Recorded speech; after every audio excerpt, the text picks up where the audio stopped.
क्या तुम्हारे साथ कभी ऐसा हुआ है कि तुम किसी पर्सन को कन्विंस करना चाहते थे पर वो मान ही नहीं रहा था?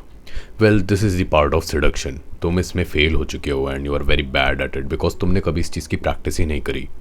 लोगों को बहुत लगता है कि seduction is always Hollywood and romantic, but they are always wrong about that because seduction is much more than that. Seduction is the art of convincing people. It's not something cliche like romance and all that.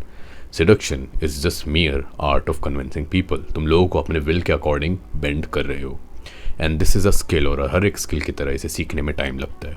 और इस video में मैं तुम्हारे सारे basics clear कर दूंगा seduction से related because I have read this book called art of seduction by Robert Greene. अगर तुमने ये बुक पढ़ी है then you know what I am talking about.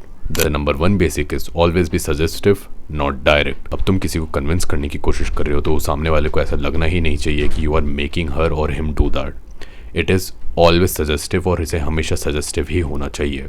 Y? Well, because अगर तुम उसे डायरेक्टली पूछोगे ना, the dynamic is in her favour. जो पावर है उसकी तरफ शिफ्ट हो जाएगी। Let's say you are trying to convince a woman कि वो तुम्हारे साथ मूवी देखने जाए। Number 1 conversation is very direct, जिसमें तुम बोल रहे हो कि you go out with me to watch a movie. अब इस केस में तुम उसे सारी पावर दे रहे हो। इट्स नाउ हर यस और नो कि वो तुम्हारे साथ जाना चाहती है कि नहीं। नंबर 2 कन्वर्सेशन, जिसमें तुम सिडक्शन का यूज़ कर रहे हो। You are being suggestive. तुम बोलोगे there is this very interesting movie that I am thinking to watch, what about you? And now इस लाइन पे गौर करो, I am thinking, that word is very important because it shows और implies suggestion.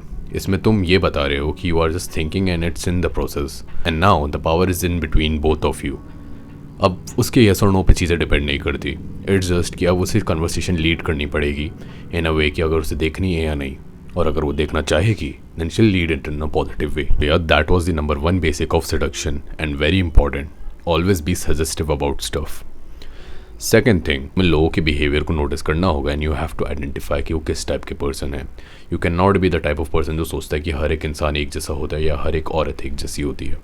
नहीं, तुम्हें ये notice करना होगा, you know what, let's use the example of a man here.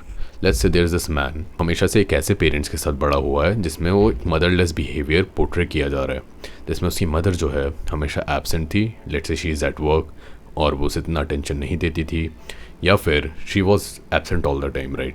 And now if you want to seduce him, if you want to bend him according to your will, you have to imitate her mother. Because उसे लगता है कि हमेशा से this is the type of love that is real. उसे लगता है कि यही एक लव का ट्रू फॉर्म है बिकॉज वो उसने देखा है, राइट, उसके पेरेंट्स को ये करते हुए। So if you imitate her mother then you will be able to seduce him because वो तुम्हें चेस करने लगेगा। Because he'll think that this is the type of love that is real. और थिंग इज़ कि उसे पता भी नहीं है ये क्यों हो रहा है। वो अपने दिमाग में ये नहीं सोच रहा है कि you know she is just like my mother, I should just follow her. No, ये सबकॉन्शियस माइंड है उसका जो रिएक्ट कर रहा है तुम्हारे एक्शंस पे। और सबकॉन्शियस माइंड के बारे में तुम्हें और जानना है then you can comment subconscious mind in the comment section. मैं उस पर एक वीडियो बना दूंगा because guess what, I have read another book on that topic. जो तीसरा बेसिक है वो पिछले 2 पॉइंट से रिलेट नहीं होता, बट ट्रस्ट में it is very important.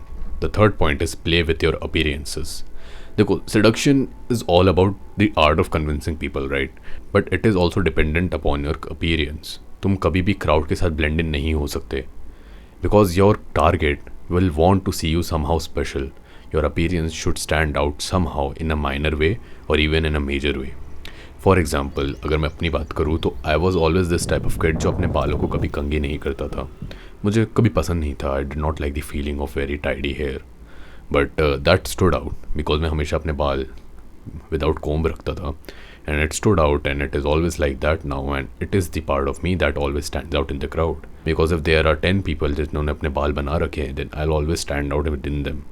And guess what, 90% of the लड़के, 90% ऑफ द लड़कियाँ always have their combed hair और always have the same type of things कि वो ट्रेंड को फॉलो करेंगे।